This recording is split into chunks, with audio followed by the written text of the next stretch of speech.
Hi, Davide. I am assuming that you're going to hear the announcements in a few minutes. We're still waiting for buses, but otherwise, here we go. All right, so this is the question that you had. I'm going to present it to you two ways, one with graph paper and one without, which is kind of what we were doing in class today. Here we go. Students, bus 1855 is here. 1855, and all remaining bus riders to the bus loop.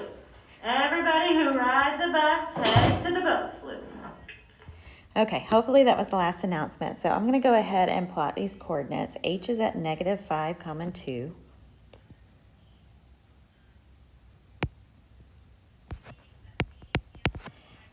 J is at 1, 4.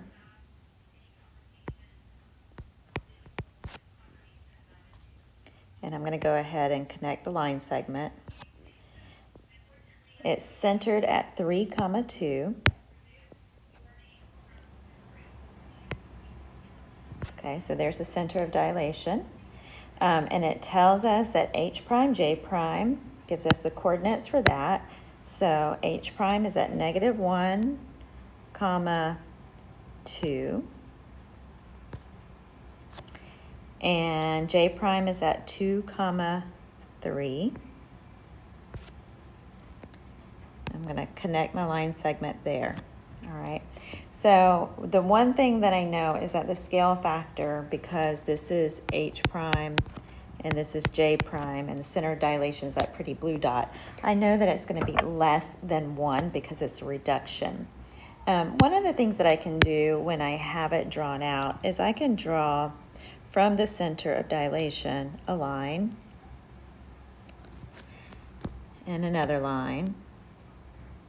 And then I can kind of make my assessment from there. So I cannot tell basically with the whole number anyway how long that is or how long the whole line is there.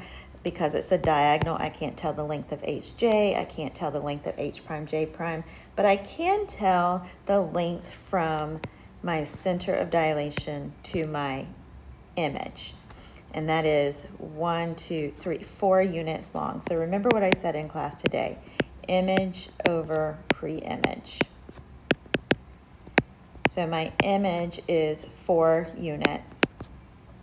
Okay, my pre-image, from my center of dilation to my pre-image, is from the pretty blue dot to the other blue dot. So that is going to be 1, 2, 3, 4, 5, 6, 7, 8.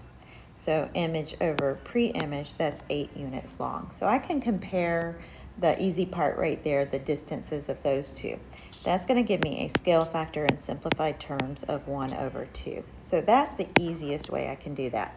Like I was saying earlier today, you'll always have graph paper accessible to you. Now, if you want to do it the hard way with just the math, I'm going to go ahead and erase this and start over again and show you a different way to get a half. Now, I will tell you, this is, to me, it's a lot of fun, but to you, if you're happy with what I just sent you, then you can stop and not even look at this, or you can sit back and enjoy the ride. All right, so we're going to take our starting point, or our point of dilation, which is at 3, 2.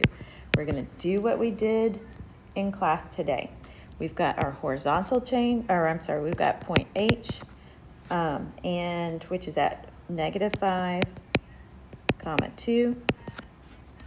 We've got point J, which is at 1, 4. All right, so to find my horizontal and vertical for each. Okay, remember what I was saying. I'm always going to use this as x1, y1. So to find my horizontal change, I'm going to take this x value right here and subtract 3. So -5 minus 3 is going to give me a -8. I'm going to take this y value, subtract y1. So 2 minus 2 is going to give me 0. I'm going to be multiplying it by the scale factor, which I don't know what it is. So I'm just going to put a k there. For J, I'm going to do the same thing. Remember x, y. So 1 minus 3 gives me a horizontal change of -2. And 4 minus 2 is going to give me a vertical change of 2. So multiply that by k, multiply that by k. Then I have to go back to my center of dilation. This is where it gets hairy, which is 3, 2. So I'm going to put it back in black. Give us some space in there. And I know that I'm going to just do h. So we're going to look for h prime. So I'm going to be looking at these two values right here. So I know that if I add a negative 8 times whatever k is, okay, and I add 0 times k, which is going to be 0, then I'm going to have my h prime.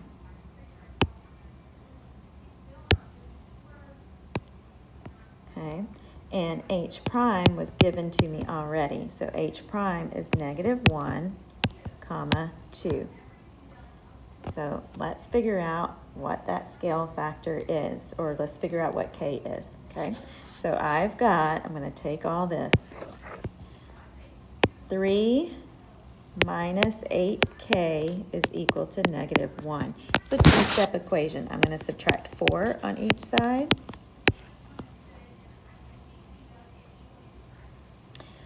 I'm sorry, don't know where I got that. You can tell it's late in the day, and I apologize. I am tired. We are going to subtract 3 from each side.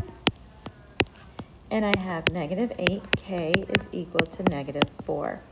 I'm going to divide each side by -8.